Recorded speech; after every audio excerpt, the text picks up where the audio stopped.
അബുദാബിയിൽ സ്കൂൾ ബസ്സിൽ മലയാളി ബാലിക ശ്വാസം മുട്ടി മരിച്ച സംഭവത്തിൽ bus driver, bus supervisor, school receptionist, school principal, bus company ഉടമ എന്നിങ്ങനെ 5 പേരെയാണ് പ്രതിപ്പട്ടികയിൽ ഉൾപ്പെടുത്തിയത്.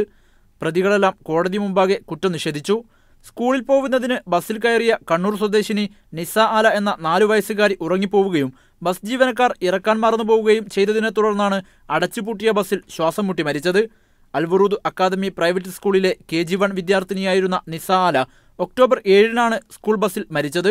കുട്ടിയുടെ മരണത്തിന് ഉത്തരവാദിയാണെന്ന കുറ്റം ബസ് ഡ്രൈവറും പ്രിൻസിപ്പലും ബസ് ഉടമയും ബസ് സൂപ്പർവൈസറും റിസപ്ഷനിസ്റ്റും നിഷേധിക്കുകയായിരുന്നു.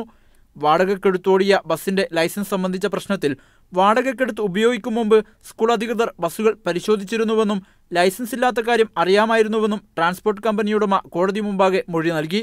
അനധികൃത കുടിയേറ്റക്കാരെ ബസ് സൂപ്പർവൈസർമാരായി നിയോഗിച്ച കുറ്റവും പാകിസ്ഥാൻ സ്വദേശിയായ ട്രാൻസ്പോർട്ട് കമ്പനിക്കെതിരെയുണ്ട്. സൂപ്പർവൈസർമാർ തന്റെ ഉത്തരവാദിത്തത്തിൽ ആയിരുന്നില്ലെന്നും സ്കൂൾ അധികൃതരാണ് നിയോഗിച്ചിരുന്നതെന്നും ഉടമ കോടതിയെ അറിയിച്ചു. കേസ് തുടർ വിചാരണക്കായി നവംബർ 21-ലേക്ക് മാറ്റിയിട്ടുണ്ട്. Media 1 Abu Dhabi.